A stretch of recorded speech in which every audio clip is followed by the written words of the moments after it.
আমাকে স্পষ্ট শুনতে পাওয়া যাচ্ছে আশা করি। কিছুক্ষণ আগে ঢাকা মেডিকেল কলেজে একটি অপ্রত্যাশিত ঘটনা হয়েছে। আমরা শুনতে পেয়েছি যে ঢাকা মেডিকেল কলেজে যারা ডাক্তার রয়েছেন তাদের উপর একটা অতর্কিত হামলা হয়েছে। আমরা যখনই বিশ্ববিদ্যালয়ের শিক্ষার্থীরা এই খবরটি আমাদের কাছে এসেছে যে বিশ্ববিদ্যালয়ের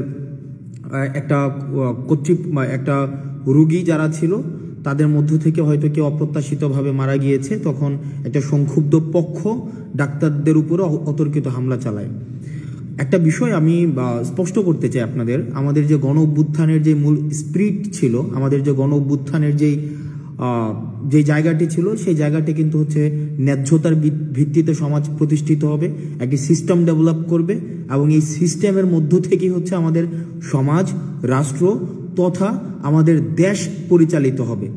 এখন দেখেন আপনারা, যে আমরা দেখছি যে বিভিন্ন জায়গা থেকে যে এই ধরনের কাজগুলো করা হচ্ছে, যেমন আজকে ডাক্তারদের উপরে হচ্ছে অতর্কিত হামলা করা হলো। একটা রুগী মারা যাচ্ছে, তার পেশাদারি কার্যক্রম ডাক্তার যখন চালাচ্ছে, এখন রুগী যদি মারা যায়, এখন ডাক্তাররা কি আপনি যদি ফোর্স করেন যে আমার রুগীকে বাঁচাই দিতে হবে, এখনই বাঁচাই দিতে হবে, মানে বাঁচাই দিতেই হবে, মানে এটা তো প্রফেশনালিজমের মধ্যে পড়ে না ভাই। মানে এটা কেমনে সম্ভব যে আপনার ডাক্তারদের মতো করে কাজ করতে দেওয়া উচিত। আমি যদি তাকে ফোর্স করি, আমি দেখেছি আমরা বেশ অনেক দিন এই আন্দোলন পরবর্তী সময়ে, দীর্ঘ সময় আমরা হচ্ছে হসপিটালে ভিজিট করেছি। সেখানে দেখেছি যে ডাক্তাররা কি পরিমাণ নিরলসভাবে পেশাদারিত্বের সাথে তারা হচ্ছে কাজ করার চেষ্টা করে। এখন আমি যদি ডাক্তারদেরকে ফোর্স করি যে আমার একটা রুগী এখনই আপনাকে বাঁচাই দিতে হবে, এখনই তাকে সুস্থ করে তুলতে হবে, এখনই আপনাকে তাকে ওষুধটা দিতে হবে, এখনই কাটা ঘা শুকাই দিতে হবে, এটা তো সম্ভব না। মানে এটা তো সিস্টেম না ভাই, এটা তো প্রফেশনাল জায়গার মধ্যে তো এটা যায় না। প্রফেশনাল এটা এভাবে ডিল করে না। প্রফেশনাল জায়গা, ডাক্তারদের বিষয়টা ডাক্তাররা বুঝবে, শিক্ষকদের বিষয়টা শিক্ষকরা বুঝবে, ইঞ্জিনিয়ারের বিষয়টা ইঞ্জিনিয়ার বুঝবে, আমাদের যেই প্রফেশন সেই প্রফেশনের বিষয়টা তারা বুঝবে। এখন আমরা যদি তাদেরকে এভাবে ফোর্স করি, যেমন আজকে ডাক্তারদেরকে যেভাবে পিটানো হইলো, ডাক্তারদের তাদের কাছ থেকে যেভাবে বের করে দেওয়া হইলো, এটা কি একটা ইতিবাচক কোন ইমপ্রেশন ক্রিয়েট করছে আপনি বলেন? আমি যতই এখন বলি এটা ছাত্ররা করে নাই, আমরা করি নাই, এ করে নাই, সে করে নাই, আমরা পিলো পাসিং করলাম, ব্লেম গেম করলাম, এটা এর উপরে দোষ চাপাইলাম, তার উপরে দোষ চাপাইলাম, কিন্তু এটা তো নাগরিকের উপরে দায়টা বর্তায়, মানে এটা কিন্তু আমাদের উপরে দায়টা বর্তায়। দেখেন আন্দোলনটা আমরা করেছিলাম, গণ অভ্যুত্থানটা আমরা করেছিলাম, সেক্ষেত্রে এই দেশটাকে সঠিকভাবে পরিচালনা করার যেই দায়িত্বটা সেটাও কিন্তু আমাদের উপরে আছে। এখন আপনারা যদি ডাক্তারদের উপরে এইভাবে আক্রোশমূলকভাবে এভাবে চেপে বসেন, এভাবে ডাক্তাররা কিন্তু তাদের পেশাদারি আচরণ করতে পারবে না, মানে নেভার, কোনোভাবেই সম্ভব না ডাক্তাররা তাদের পেশাদারি আচরণ করতে পারবে। সেই জায়গা থেকে আমি যারা ডাক্তার রয়েছে তাদের কাছে, ঢাকা মেডিকেল সহ অন্যান্য মেডিকেলের যারা ডাক্তার আছে, আমি ব্যক্তিগতভাবে আমি খুবই লজ্জিত, এবং আমি আপনাদের উপরে আজকে যেই হামলাটা হয়েছে সেটার আমি যারা আইন শৃঙ্খলা রক্ষাকারী বাহিনী রয়েছে আমি তাদের প্রতি অনুরোধ জানাবো তারা যেন যথাযথ ব্যবস্থা নেয়, এবং আমরা আমাদের জায়গা থেকে সেটি নিয়ে কথা বলবো। আমরা নিশ্চিত করতে চাই যে ডাক্তাররা তাদের পেশাদারি জায়গায় তারা নিজেদের মতো করে তাদের যে প্রফেশনালিজম, সেই প্রফেশনালিজমটা প্র্যাকটিস করতে পারবে। হঠাৎ করে এসে আমি ডাক্তারকে সাজেস্ট কেন করব? ফর এক্সাম্পল আমি পেশেন্ট, আমার ভাই পেশেন্ট, আমার বন্ধু পেশেন্ট, আমি তো তাকে সাজেস্ট করার প্রয়োজন নাই, তাকে তার মতো করে কাজটা করতে দেই। তাকে তার মতো করে কাজটা যদি আমি না করতে দেই, সেটা কিন্তু একটা প্রবলেমেটিক একটা সিচুয়েশন ক্রিয়েট করে ডাক্তারদের জন্য, এটা খুবই প্রবলেম। আমি যদি ডাক্তারকে প্রতিপক্ষ বানাই, শিক্ষককে প্রতিপক্ষ বানাই, ইঞ্জিনিয়ারকে প্রতিপক্ষ বানাই, আমি যদি এভাবে প্রতিপক্ষ শুধু বানাতেই থাকি, দিন শেষে আমি আসলে দেশটা কাদেরকে নিয়ে পরিচালনা করব? আমাদের জন্য দেখেন এই ব্লেমগুলো কিন্তু আমাদের উপরে আসবে। এখন তৃতীয় পক্ষ, চতুর্থ পক্ষ, পঞ্চম পক্ষ, এই যে পক্ষ আমরা দোষ দিতে পারবো, এই পক্ষের উপরে দোষ দিতে পারবো, ওই পক্ষের উপরে দোষ দিতে পারবো, আমরা এভাবে করতে পারবো, কিন্তু আলটিমেটলি কিন্তু এটা সলিউশনে যাবে না। এই কারণে আমরা এই যে ব্লেম গেমিং না করে ডাক্তারদের কাজটা ডাক্তারদেরকে করতে দেই, শিক্ষকদের কাজটা শিক্ষকদের করতে দেই, প্রশাসনের কাজটা প্রশাসনকে করতে দেই, পুলিশের কাজটা পুলিশকে করতে দেই, রাজনীতিবিদদের কাজটা রাজনীতিবিদদের করতে দেই। আমরা সেটিই চেয়েছিলাম, কারণ আমরা দেখেছিলাম যে ফেসিস্ট সরকারের সময় সব কাজ হচ্ছে গণভবন থেকে নির্ধারিত হতো। ফেসিস্ট যে গভর্নমেন্টটা ছিল, এই গভর্নমেন্ট কি করেছিল, এই গভর্নমেন্টের সময় সব সময় গণভবন থেকে হচ্ছে তার কাজগুলো নির্ধারিত হতো। কিন্তু আমরা চেয়েছিলাম এভাবে না হোক, আমরা চেয়েছিলাম কি decentralisation of power. Decentralisation of পাওয়ারের মধ্য দিয়ে কি হবে, যার কাজটা সেই করতে পারবে।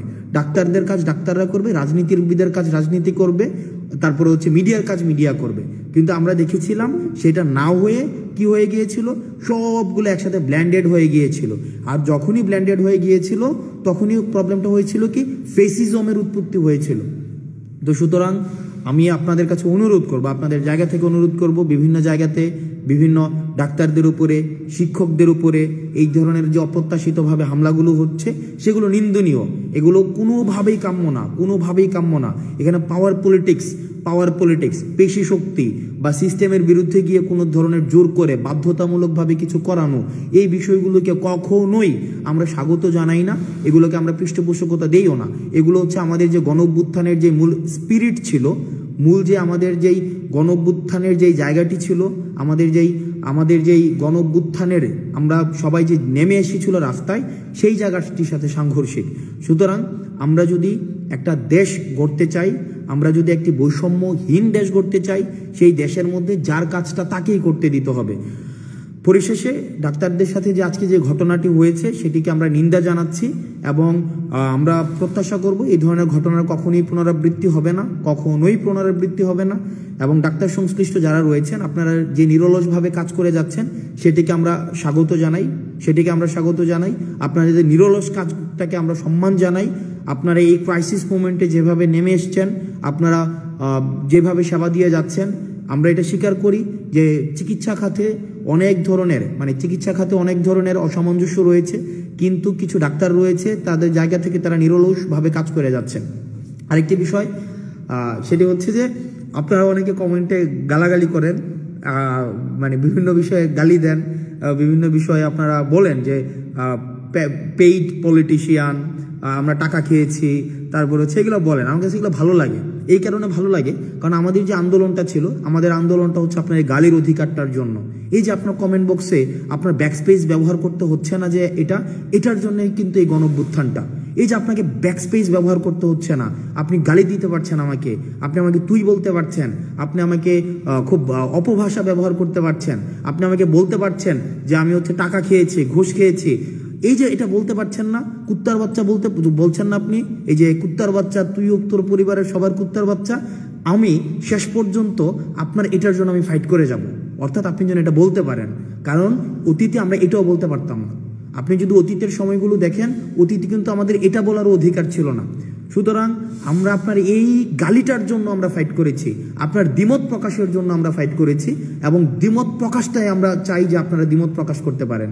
শুধুমাত্র সহমত প্রকাশ করবেন, আমি শুধু যেটা বলবো সেটাই আপনি বলবেন, আমরা এটা চাই না।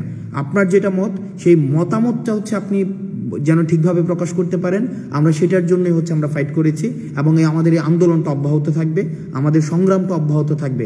কারণ আপনি যদি এই সংগ্রামটা অব্যাহত না রাখেন তাহলে আপনাকে মিউট করে দেওয়া হবে। আপনি যে গালি দিচ্ছেন এখন স্বাধীনভাবে, আপনার মাথার মধ্যে কিন্তু এই চিন্তা নাই যে আপনাকে ডিজিটাল সিকিউরিটি অ্যাক্টে আপনাকে ধরে ফেলবে।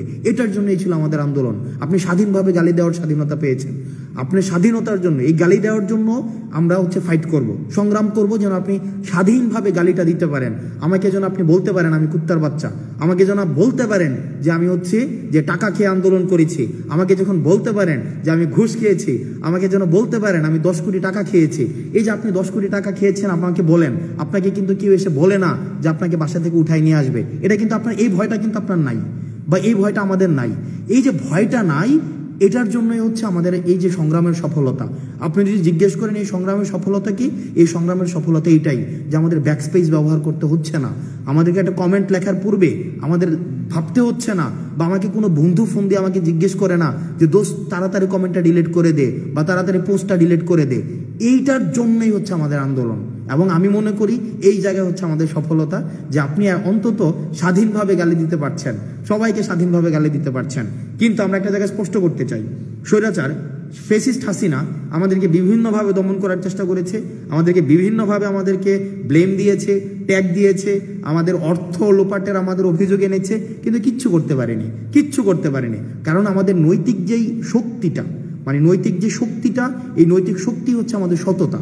আমরা সৎ ছিলাম আমাদের জায়গা থেকে। কোনো ধরনের আজকে পর্যন্ত, এখন পর্যন্ত আমি যখন আপনার সাথে কথা বলছি, এখন পর্যন্ত আমাদের কোনো ধরনের যেই আপনার লিগ্যাল কোনো এলিগেশনস আজকে পর্যন্ত প্রমাণ করতে পারিনি।